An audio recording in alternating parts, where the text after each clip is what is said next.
It's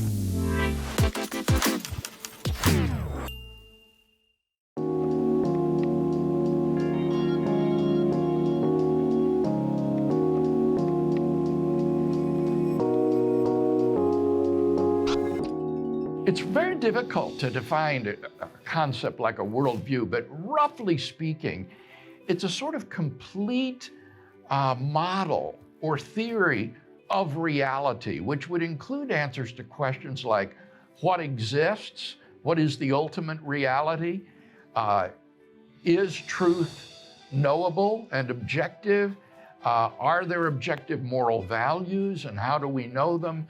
What is the purpose of life? What is the nature of human being? So it's a kind of systematic picture of the world in which one lives.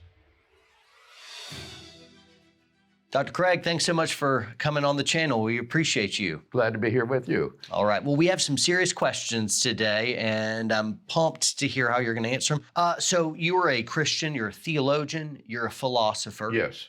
I get a lot of folks whenever topics of God comes up, people myth or fairy tale. I see a lot of, back when I went to school as well, it seems like a lot of very vocal atheistic thought, anti-God. Do you feel alone in the intellectual community in that you're a believer in God? Or? Not at all, John. Since the late 1960s, there has been an ongoing revolution in Anglo-American philosophy, such that now Christian theism is a respected minority position. Christian theists and philosophers have an important place at the table. They have often served as presidents of the American Philosophical Association. They're reading papers at professional meetings. The top academic presses like Oxford University Press frequently publish books by Christian philosophers. The Society of Christian Philosophers, the Evangelical Philosophical Society, the American Catholic Philosophical Society are all booming professional organizations among Christian philosophers, so that there's really just a tremendous movement that's been going on in this discipline since the late 1960s. And honestly, I have often thanked God that I am alive at this era in human history, rather than say back in the 1930s and the 40s when things were so dark and Christianity was in such eclipse. It is like a night and day situation today compared with several decades ago. Can you speak at all to the sciences? I know you're not a... Yes. The exciting thing is that this revolution that I just described is not limited to the discipline of philosophy. Because philosophy is foundational to every discipline at the university, that is to say, every discipline has a philosophical component, like philosophy of science, philosophy of law, philosophy of education. Because of that, the revolution in philosophy tends to spill over into other disciplines as well. And this is now happening in the natural sciences, particularly in physics. I find that contemporary physics is more open to the existence of a creator and designer of the universe than at any time in recent history. So quite definitely, this revolution is beginning to penetrate the hard sciences as well, and that's very encouraging, I think. There's also a similar revolution going on in New Testament studies with regard to the historical Jesus. Back in the 30s and 40s, the Gospels were widely regarded as legendary and mythological accretions that had almost nothing to do with the person Jesus of Nazareth who really lived. Rudolf Bultmann, who was one of the most prominent New Testament critics of that era, said that everything that could be known about the historical Jesus could be written on a 4x6 index card. That's how skeptical he was. Today, that view has been completely vanquished. No one would regard mythology as a relevant factor in the understanding of the Gospels. Rather, there has been an ongoing rediscovery of the Jewishness of Jesus and of the Gospels. And when we read the Gospels against the backdrop of first century Palestinian Judaism, then their historical credibility shines through. So that today among New Testament scholars, the Gospels are widely regarded as fundamentally reliable sources for the life and teachings of Jesus of Nazareth. In fact, the prevailing view, the consensus view, one might say, is that the Gospels belong to the genre of ancient biographies, like Plutarch's lives of famous Greeks and Romans, and therefore have a definite historical interest and are largely credible sources for the life and teachings of Jesus. So just as in philosophy, there has been this dramatic reversal of scholarship, I think it's no exaggeration to speak of a reversal of scholarship in the area of historical Jesus studies as well. I do hope that works its way down to kind of just the freshman, sophomore, pushing their way through the university, because though, I mean, I can rattle off the top of my head very pedigreed philosophers and scientists who are in the intelligent design movement. Your average Christian in the university can't. They have no idea. And it seems like, from my vantage point, and I'm out of university now, obviously, it seems like the Christians that may be in those positions in the universities are bullied into silence. Oh, not at all. No, they're not at all bullied. It's just such a minority that you have. Well, it tends to be in the ivory tower, you see. So how do you get this to percolate down to the man in the street or the man in the pew, as it may be? And here I do think the work of popularizers is extremely important. People like Lee Strobel, Frank Turek, Greg Koukl, J. Warner Wallace, and so many others have taken this material and are putting out in popular level form that is available to the average Christian believer or non-believer. And they are having a very profound influence too. You know the impact of Strobel's work, The Case for Christ, Case for Faith, and so on. They made a movie of his book. He told me the number of people that have come to Christ through his book, he's lost count of. It's so many. So while you're right, there is this tremendous cultural force of secularism against which we're fighting, and this kind of political correctness that is associated with that secularism. Nevertheless, Christians are fighting back in this culture war and are not being silenced, and I think are waging a good fight. Very good. You brought it up, the case for the historical Jesus. I know you did your doctoral work in Germany on the historical Jesus. If somebody came at you and just Bible, it's a bunch of myth stuff. It was all just fabrication, fairy tales at that. How would you make a quicker case for the historical Jesus? I want to be sensitive, and I have questions I want to get to, but you've done this a lot and expansive on YouTube. I encourage our audience to check out some of your YouTube stuff where you really get into some of these great debates. But can you, for our folks listening in, make a quick case for the historical Jesus? Well, what I would say in general is what I said just a few moments ago, namely that scholars have discovered that the correct interpretive background for understanding Jesus and the Gospels is not pagan mythology. That's an irrelevant category. Rather, the relevant category is first century Palestinian Judaism. Jesus was a Jew. The disciples were Jews. The authors of much of the New Testament were Jews. And so it's against that background that we must understand them. And when we do so understand them, then what you see is these are not myths, but they are largely reliable reports about the historical Jesus passed on by those who were his closest associates and followers. More specifically, the work that I did on the resurrection of Jesus astonished me, because what I discovered, John, totally against my expectations, is that the fundamental facts that undergird the historicity of Jesus' resurrection from the dead are today acknowledged by the wide majority of New Testament scholars. And those facts are three in number. First, that after his crucifixion, Jesus' body was laid in a tomb by a member of the Jewish Sanhedrin named Joseph of Arimathea. Secondly, that on the Sunday morning following his crucifixion, that tomb was discovered empty by a group of Jesus' female disciples.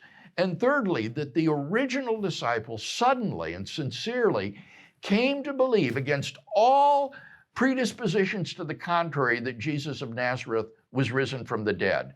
Those three facts are not the conclusion simply of conservative or evangelical scholars. That is the wide mainstream opinion of those facts about the fate of Jesus of Nazareth. And my argument would be that the best explanation of those three facts is the one that the original disciples gave, namely that God raised Jesus from the dead, and therefore he was who he claimed to be. Very good. Typically, people bring up stuff of like, what if they were just all hallucinating, or what if they displaced the body, or what if it was some first century conspiracy where his followers were trying to cover their traces or something. Why is it that? And I'm opening up a big can of worms because for you to debate all the five kind of things. Well, I couldn't obviously speak to all of them now, though I have in my published work. Right. But what you've raised now is the question not of the facts, those three facts. You didn't dispute any of those. Rather, what you asked is, what is the best explanation of those facts? And I asserted, but did not defend, that the best explanation is the one that the original disciples gave, that God raised him from the dead. But that's obviously not the only possible explanation. Conspiracy, hallucinations, wrong tomb are all possible explanations. So what the historian does is he assesses these historical hypotheses using standard historiographical criteria like explanatory power, explanatory scope, plausibility, degree of ad hocness or artificiality, concord with already established facts, and so forth. And I've argued that when you assess these various hypotheses, when you pass them through the grid of these criteria of assessment, then I think that the resurrection hypothesis comes out head and shoulders above any of these naturalistic hypotheses. And again, I can say confidently that these naturalistic hypotheses have been rejected by contemporary scholarship overwhelmingly. There is no other explanation than the resurrection hypothesis that is held to by a large number of contemporary scholars. So you say to me, well, then what do those who don't accept the resurrection hypothesis believe in? What they say is, we don't know. I can show you over and over again where these scholars will admit those three facts. They'll deny that any of these naturalistic explanations provide a good explanation of those three facts, and then they simply throw up their hands and say, I don't know what happened. So in other words, anything but Jesus. Yeah. Just anything but Jesus. Anything but this miraculous I don't know how it works, event. but I don't want to do the Jesus thing. That's it, right? Right. And I think it is a reflection of a bias against the miraculous. They do not want to let a supernatural foot in the door, so to speak. And that's not a historical objection. That's not a historical question. That's a philosophical objection. Right. Because if God exists, then as Peter Slezak, an Australian philosopher I once debated, put it, the odd resurrection would be child's play. Yeah, absolutely. Yep. You can create the universe, but you can't raise a guy from the dead. Silly. Yeah, absolutely. I want to zoom out to we're kind of Christian theism right here, and let's go, more just deistic. let's say someone believes there's a God. They say, hey, there's creation, there must be a creator. There's design, must be a designer. Right. Moral law, there must be a moral lawgiver. So they're with you there. All good arguments. All good arguments. I can't help but lead you. I'm such a fan. I'm like, yes. All just casually proving the existence of God with multiple, but they are therefore, they believe in God, right? Okay. But how do you get to Christianity is the only right way? I mean, all these other religions, really just Christian? You're going to be so arrogant as to say Christian is right and everything else is wrong? Well, this is where I think you need to turn to Jesus. The various monotheistic faiths like Judaism, Christianity, Islam, perhaps a form of deism, all affirm the existence of a personal, transcendent creator of the universe. So if we're to decide among these great monotheistic faiths, we need to look at Jesus of Nazareth and who do they think he was. And here I would give an argument such as I just gave a moment ago, based on the evidence for the resurrection of Jesus, that Jesus was in fact who he claimed to be, namely the revelation of the true God. Jesus put himself in the place of God by his personal claims to divinity. He was executed or condemned to death by the Jewish Sanhedrin precisely for those blasphemous claims. If God has raised this man from the dead, then God has clearly vindicated those allegedly blasphemous claims for which he was crucified. And that means that Jesus must have been who he claimed to be, the true revelation of God. And that gives us grounds then, I think solid grounds, for saying that Christian theism, as opposed to say Muslim theism, is the correct view. Got it. What would you say to someone who says, yeah, but God is bigger than that? Maybe this is one expression of God, but the Muslim or the Hindu, they have a real true expression of who God really is as well. What if we're all right? I don't think that will work. When you look at the Muslim view of Jesus, it's patently inadequate. It's a huge embarrassment for the Muslim that the Quran denies the one indisputable fact about the historical Jesus that everyone affirms, no matter how skeptical, namely that Jesus of Nazareth died by Roman crucifixion. The Quran says they did not kill him, neither did they crucify him, but it only appeared to them that it was so. And so this is really the Achilles heel of Islam, is that the Quran gets it wrong about Jesus, who he was, and about his resurrection, and even his crucifixion. And so despite the many truths that are embodied in Islam, like monotheism and the objectivity of moral values, the reality of heaven and hell, it's not an untarnished version of the truth. It is truth or half-truth mixed with error. Right. What's shocking about the Quran as well is in the Quran, Jesus is sinless and of miraculous birth as well, Yes. right? And that's just really weird because he's kind of like trumping Muhammad in his own book. Just a little embarrassing, right? I don't want to deny that Muslims have a very exalted view of Jesus. That certainly is true. But they do not believe that he was crucified, Right. much less raised from the dead, or that he was divine. And therefore, I think they have a fundamentally inaccurate and inadequate view of who Jesus was. So clearly you're an educated guy. You've got a master's degree. You got a couple doctorates. How many languages can you at least read or write? Around 5 or so. Around. Though I'm kind of rusty in some of them. Yeah. We'll forgive you. Thank you. That's fantastic. Can you move stuff with your mind as well? Like, I can move my body with my mind. checkmate. Checkmate. That's fantastic. Yeah. All right, way to go. You are, in fact, a philosopher. Congratulations. Hey, I would like you to, as somebody who has an immense education, you're a logical mind. I really love that. I respect that. I want to grow in that direction as well. But we're in a postmodern world. I feel like our educational system right here is not valuing things like logic anymore as well. And I've got young kids, and I'm trying to plot a course for their education. And so I want fact and feeling to both have their place in their education, not for feeling to rule fact. What is the state of our educational system, young people coming up in, and what in the world can we do about it? Well, I want to issue, John, what I think is a very important corrective to what you said. Sure. I do not think that we live in a postmodern culture. I think that this is a myth which has been propagated in our churches by misguided youth pastors. In fact, we live in a culture, I think, that is deeply, deeply modernist at its heart.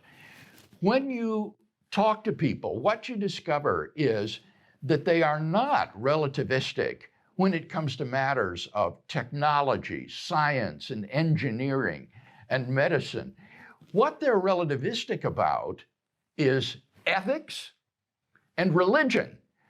But you see, that's not postmodernism. That's fair. Modernism. That's fair. That is old line scientism and verificationism, which says that science delivers to us the objective truth about reality, and ethics and religion is a matter of emotive feelings and personal tastes.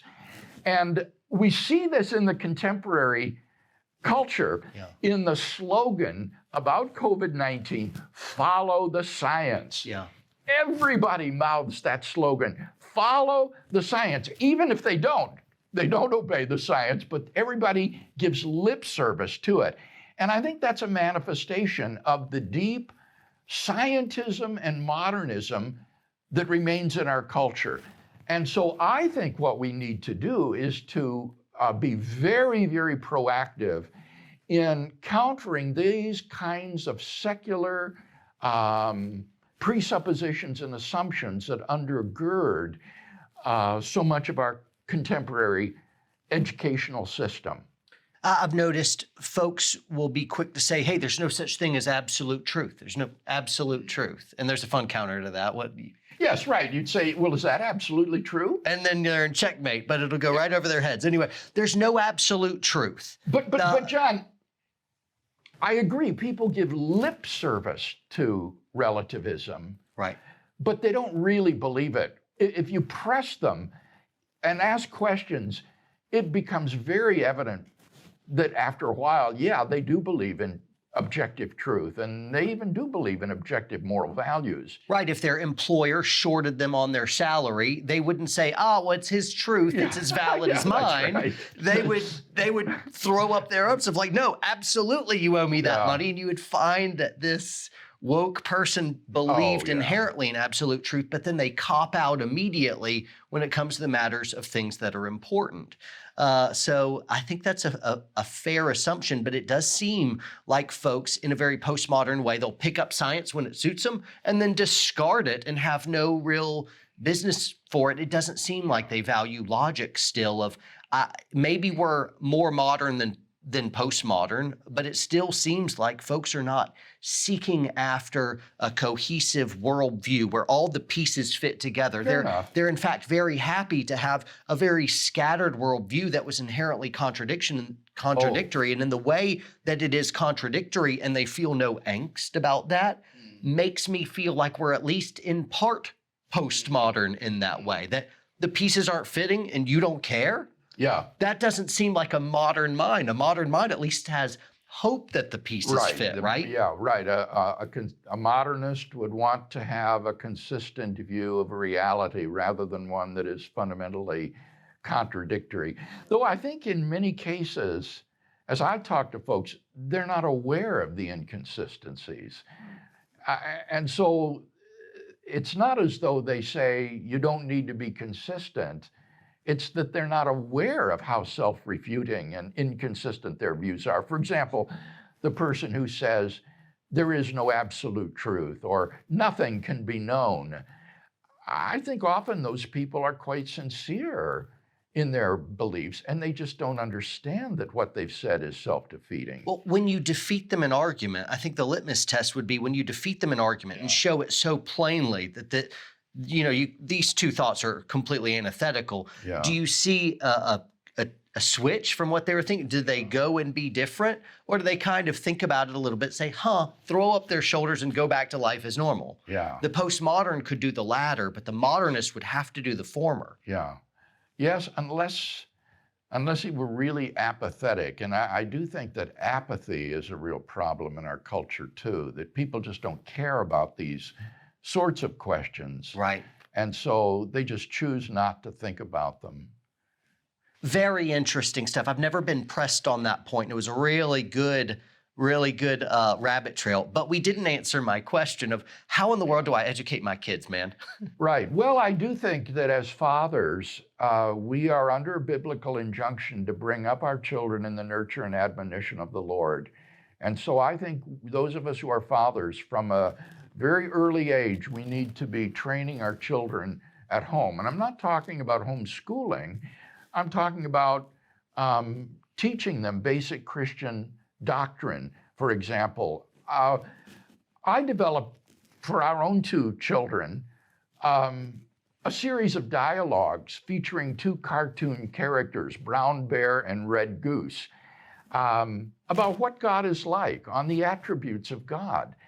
And we eventually published this so that this is actually now available in booklet form. They are wonderful illustrated booklets for children on the attributes of God.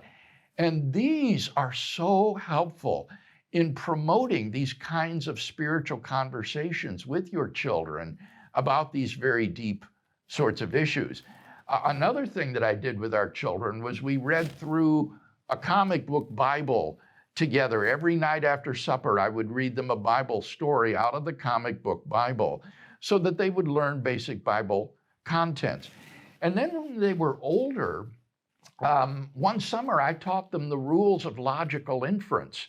That was kind of like pulling teeth, but What age were they at that time? they were high schoolers by then.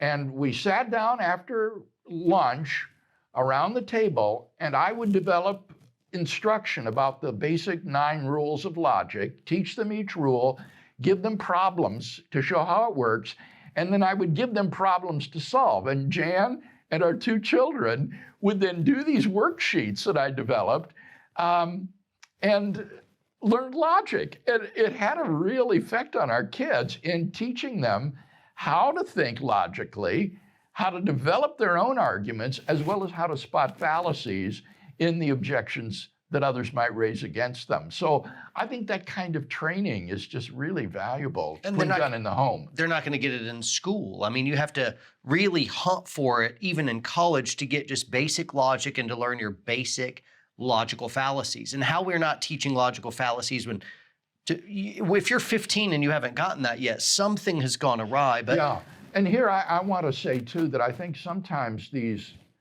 books, popular level books on logic, make a mistake in simply teaching people to identify logical fallacies like ad hominem or appeal to the popular opinion or things of that sort. Because what's more important is what I taught our kids, and that is these 9 rules of inference, these positive logical rules that teach you how to draw conclusions logically from premises.